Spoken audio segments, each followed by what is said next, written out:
एका साधकाने श्री आदि शंकराचार्यांना विचारले, महालयाच्या दिवशी आपण कावळ्यांकरता जेवणाचे ताट का वाढून ठेवतो?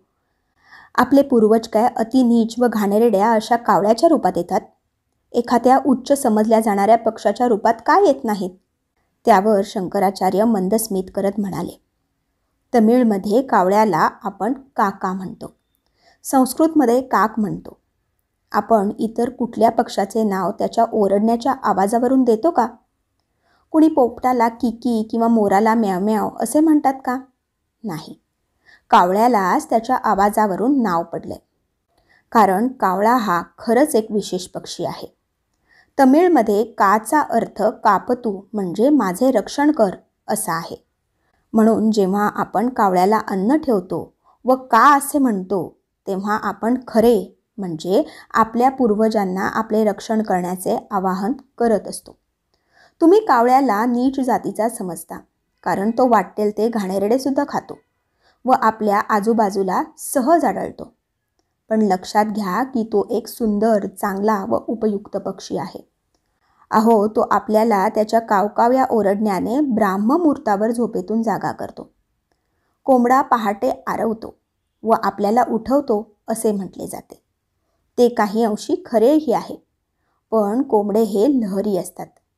ते वेळेवर उठतीलच असे नाही. पण कावळा मात्र तुम्हाला ब्राह्ममुहूर्तावर अर्थात जपा करता सर्वात उत्तम असलेल्या वेळेवर उठवणार म्हणजे उठवणारच. आपली योग्य वेळी पूजा अर्चा व्हावी म्हणून तो आपल्याला जणू मार्गदर्शन करतो. आणि एक, त्याला थोडे अन्न पाणी मिळाले की तो ओरडून आपल्या बांधवांनाही बोलवतो. इतर प्राण्यात हा गुण आढळत नाही. खरंच माणसांनी सुद्धा हे कावळ्याकडून शिकलं पाहिजे.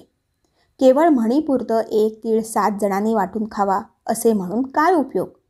संध्याकाळी सुद्धा कावळा काका करत आपल्या घरट्यात परततो. झोपण्यापूर्वी तो जणू देवाला सांगतो की दिवसभरात जे काही घडलं त्याबद्दल मी तुझा आभारी आहे. आणि तुम्हाला हे माहिती आहे का की कावळा सूर्यास्तानंतर काहीही खात नाही. आपल्या शास्त्रात सुद्धा सूर्यास्तानंतर अन्न ग्रहण करणे वर्ज्य आहे. आता किती जण हे शास्त्रवचन पाळतात हे माहीत नाही. असो, त्यामुळे मला कावळा हा एक नीच पक्षी आहे असे मुळीच वाटत नाही. बघा, आपल्या वडीलधाऱ्या व्यक्तीप्रमाणे तो आपल्याला काय काय शिकवतो. म्हणून आपले पितर कावळ्याच्या रूपात येणे पसंत करतात. आणि एक महत्त्वाचं, तुम्ही कावळ्याकरता रोज थोडं अन्न ठेवत जा. केवळ महालय असेल तेव्हाच असे नको. आणि हो, कावळा आपल्याला अद्वैत ज्ञानसुद्धा देतो. तुम्ही ठेवलेले अन्न दिसल्याबरोबर तो खुश होतो व आनंदाने ते अन्न खातो. त्याला खाताना बघून तुम्हीही आनंदी होता. म्हणजे तुम्ही दोघेही आनंदी होता. कारण तुम्ही दोघेही भगवान आहात. तुम्हाला काय वाटलं? आपले ऋषीमुनी वेडे होते. आपल्या पूर्वजांपर्यंत, आपल्या पितरांपर्यंत अन्न पोचावं म्हणून त्यांनी कावळ्यांना अन्न घालण्याची प्रथा का पाडली असेल? त्यामागे आपल्या साधू संतांचा एक अतिशय कुशल व विशेष विचार आहे. आता काय आहे त्यामागचं कारण ते जाणून घेऊया.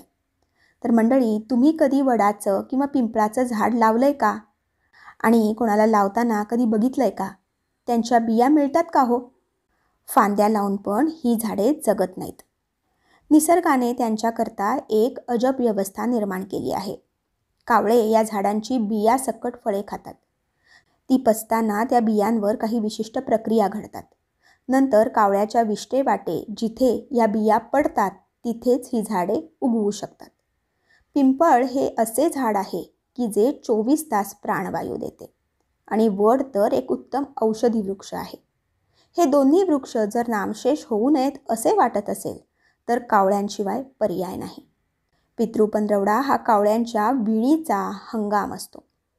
कावळ्यांची चांगली सुदृढ नवी पिढी निर्माण होण्याकरता या जुन्या पिढीला ह्या काळात चांगले पोषक अन्न मिळाले पाहिजे. म्हणून आपल्या पूर्वजांनी हा एक कर्मकांडाचा भाग करून ठेवला आहे. जेव्हा तुमच्या नजरेस वड, पिंपळ किंवा कावळा दिसेल तेव्हा आपल्या पूर्वजांच्या दूरदृष्टीची व चांगल्या हेतूची आठवण होऊ द्या. तर मंडळी, आशा करते तुम्हाला ही माहिती नक्कीच आवडली असेल. त्यामुळेच व्हिडिओला लाईक करा आणि जास्तीत जास्त लोकांपर्यंत हा व्हिडिओ शेअर करून आपल्या या लिसन विथ पूनम या चॅनलला सबस्क्राईब करायला विसरू नका. धन्यवाद. श्री स्वामी समर्थ.